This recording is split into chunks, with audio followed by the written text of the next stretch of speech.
Territorial army, প্রচুর লোকে জানতে চেয়েছো বা জানতে চেয়েছিলেন যে টেরিটোরিয়াল আর্মিতে কিভাবে নিয়োগ হয়, কিভাবে জয়েন করব, কখন ভ্যাকেন্সি বেরোয়, এবারের ভ্যাকেন্সি কবে নাগাদ আসতে পারে, কবে নাগাদ ফর্ম ফিল আপ হতে পারে, এক্সাম কবে কি হতে পারে, সম্পূর্ণটা। তো আমি আজকে তোমাদের বা আপনাদের টেরিটোরিয়াল আর্মি সম্পর্কে বলবো এবং টেরিটোরিয়াল আর্মি বিষয়টা কি, কাজ কি থাকে, রেগুলার আর্মির থেকে টেরিটোরিয়াল আর্মির কি ডিফারেন্স হয়, সম্পূর্ণটা আমি আপনাদের জানাবো। তো আমি ভিডিও করার সময় তুমি সম্বোধন করে ভিডিওটা করছি, যারা আমার থেকে বয়সে বড় রয়েছেন তারা অবশ্যই সেটা আপনি সম্বোধন হিসেবেই নেবেন, কারণ আমার ফ্লোতে তুমিটাই আসে, ক্ষমা মার্জনা। ঠিক আছে, তো চলুন আর্মি টিএ বিষয়টা কি একটু দেখে নিই। দেখো, সবার আগে আমরা জানবো যে টেরিটোরিয়াল আর্মি হচ্ছে একটা স্বেচ্ছাসেবী রিজার্ভ বাহিনী, স্বেচ্ছাসেবী রিজার্ভ বাহিনী যা ভারতীয় সেনাবাহিনীকে প্রয়োজনে সহায়তা করে এবং এটা গঠিত হয় হচ্ছে 1948 সালে। এর মূল উদ্দেশ্য ছিল সাধারণ কর্মজীবী নাগরিকদের নিজেদের পেশা বজায় রেখেই দেশের সেবা করার আর কি একটা সুযোগ দেওয়া। এটা ফুল টাইম নয়, পার্ট টাইম থাকে হচ্ছে এই টেরিটোরিয়াল আর্মি। এবার আমি যদি বলি এদের কাজ কি, এদের কাজ হচ্ছে দেশের নিরাপত্তায় রেগুলার আর্মিদের সহায়তা করা, প্রাকৃতিক দুর্যোগে উদ্ধার কাজে অংশ নেওয়া, গুরুত্বপূর্ণ স্থাপনা ও পরিষেবায় রক্ষার কাজে নামিয়ে বা রক্ষার কাজ করা, জরুরি পরিস্থিতিতে অতিরিক্ত জনবল প্রয়োগ করা আর্মিদের। এরপর আমরা জানবো যে রেগুলার আর্মি থেকে টেরিটোরিয়াল আর্মির যে ডিফারেন্সটা, সেই পার্থক্যটা কি।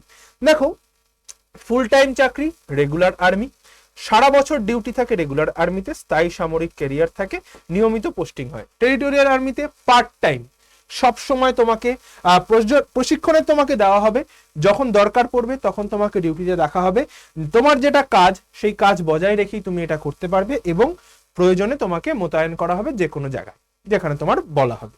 নেক্সট, কারা আবেদন করতে পারবে? অফিসার লেভেলের জন্য কি করতে হয়? ভারতীয় নাগরিক হতে হয়, বয়স 18 থেকে 42 হতে হয়, যে কোনো বিদ্যালয় থেকে বিশ্ববিদ্যালয় থেকে গ্র্যাজুয়েট হতে হয়, শারীরিক ও মেডিকেলি ফিট থাকতে হয় এবং গেইনফুলি এমপ্লয়েড হতে হবে, মানে সরকারি বেসরকারি পিএসইউ নিযুক্ত বা ব্যবসার ক্ষেত্রে যে কোনো জায়গায় তোমাকে কাজ এমপ্লয়েড হতে হবে।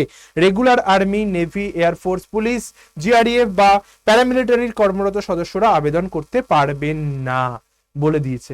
ঠিক আছে, নেক্সট, জওয়ান হিসেবে, তার মানে দুটো আমি পেলাম, একটা হয় অফিসার এন্ট্রি, যেটা আমার খুবই রিসেন্ট, এই 12খানা পোস্টে লেফটেন্যান্টে পোস্টের জন্য কিন্তু আমাদের রিক্রুটমেন্ট হলো এই 2026 সালে। ঠিক আছে, 12খানা পোস্টে রিক্রুটমেন্ট হয়েছে, 12টা পোস্টে রিক্রুটমেন্ট হয়েছে। ঠিক আছে, নেক্সট 2025 সালে হয়েছিল হচ্ছে গিয়ে 25 সালে হয়েছিল জওয়ানদের যোগদান।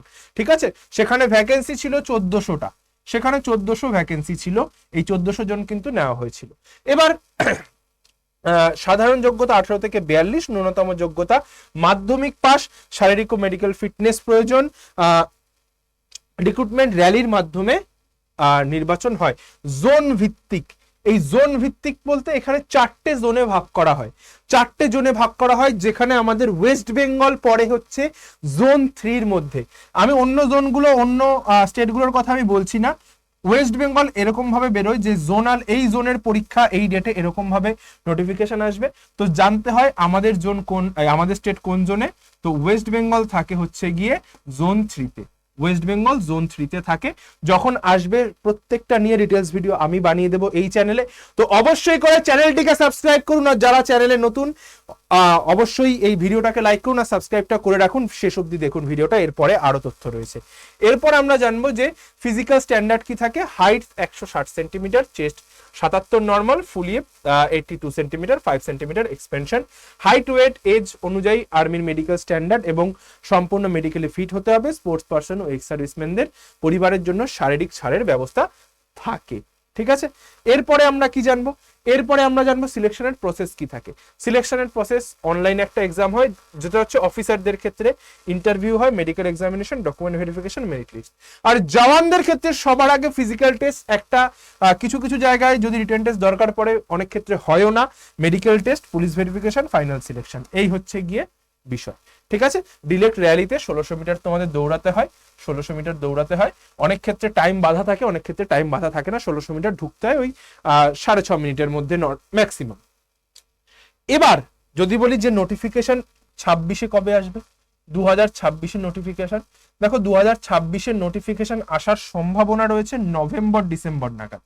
নভেম্বর ডিসেম্বর নাগাদ কিন্তু ফর্ম আসার একটা সম্ভাবনা রয়েছে। এই যে জওয়ান ভ্যাকেন্সি, কাদের, জওয়ানদের একটা আসার সম্ভাবনা রয়েছে। কারণ যেটা হচ্ছে অফিসারদের এটা এই বছর শুরুর দিকে হয়ে গেছে, যদি November December by chance miss করে যায় তাহলে কিন্তু 2027-এ আসবে। এটা কিন্তু খুব রেগুলার ভ্যাকেন্সি নয়, খুব রেগুলার ভ্যাকেন্সি নয়। কেন নয়? কারণ প্রচুর পরিমাণে অগ্নিবীর ফোর্স কিন্তু নিয়োগ হয়, ঠিক আছে, প্রচুর পরিমাণে কিন্তু অগ্নিবীর ফোর্স নিয়োগ হয়, সেই কারণে এটা কিন্তু রেগুলার, অর্থাৎ টেরিটোরিয়াল আর্মি রেগুলার ভ্যাকেন্সি নয়, এটা কিন্তু মাথায় রাখতে হবে। ক্লিয়ার? তো যারা যারা জানতে চেয়েছিলে বা জানতে চেয়েছিলেন টেরিটোরিয়াল আর্মির বিষয়ে, আমি পুরো ইনফরমেশন এখানটায় আপনাদের সামনে রেখে দিলাম। এবার কোয়েশ্চেন পেপার কি হয়, কেমন লেভেলের কোয়েশ্চেন হয়, ফিজিক্যালে কত কি থাকে, প্রত্যেকটা আপডেট আমি যখনই নোটিফিকেশন আসবে আলাদা আলাদা ভিডিও করে আপনাদের জানাতে থাকবো। আর অগ্নিবীরের স্টুডেন্ট যারা আছো অবশ্যই করে চ্যানেলটা সাবস্ক্রাইব করো। এই চ্যানেলে প্রত্যেক দিন বা অল্টারনেটিভ ডেটে ইনফরমেটিভ ভিডিও, ইনফরমেটিভ শর্টস কিন্তু তোমাদের আসবে। চ্যানেলটাকে সাবস্ক্রাইব করে রাখো, পাশে থাকা বেল আইকনটা প্রেস করে রাখো। আমি এটুকু কথা দিচ্ছি, তোমাদের দাদা সিলেকশন পাইয়েই ছাড়বে। আমি তোমাদের জাস্ট একটা ছোট্ট জিনিস আমি তোমাদের দেখাচ্ছি, একটা খুবই ছোট্ট জিনিস। সিলেকশন যদি তোমরা বলো যে স্যার সিলেকশন কত এসছে, আমি তোমাদের একটু দেখিয়ে দিচ্ছি, সিলেকশনটা দেখো, ঠিক আছে, জাস্ট এ মিনিট।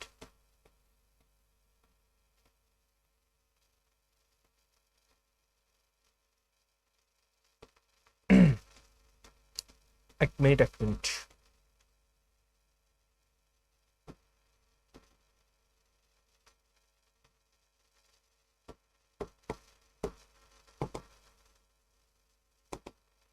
দেখে নাও সিলেকশনটা, দেখে নাও ভাই, এই হচ্ছে অগ্নিবীরের সিলেকশন।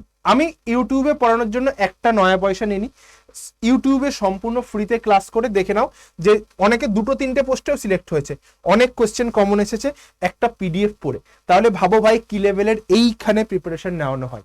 এই হচ্ছে সিলেকশনের হার, ঠিক আছে। প্রচুর মানে ইউটিউব থেকে পড়ে 285 জন বা 300 জনের কাছাকাছি দৌড়াতে যাচ্ছে, র্যালিতে দৌড়াতে যাবে। এবং আশা আমি ওর কাছে যদি 150 জনও সিলেক্ট হয় ভাই, অনেক, ফ্রিতে পড়িয়ে অনেক আমার কাছে। নেক্সট আপকামিং যে ব্যাচটা আসতে চলেছে ওটা খুবই কম দামে রাখবো, এবং ওটা এসএসসি জিডি প্লাস অগ্নিবীর হবে, গোটা বাংলায় প্রথমবার, কথা দিচ্ছি, ঠিক আছে। তো এই হচ্ছে নাম্বার, তোমাদের দাদার নাম্বার, এই নাম্বারটাকে হাই পাঠাও, দিয়ে আর্মির গ্রুপটাতে জয়েন করে যাও। আর অবশ্যই করে টেলিগ্রামে ইনফরমেশনের জন্য জয়েন হবে, কথা দিচ্ছি 1000+ সিলেকশন দেবো।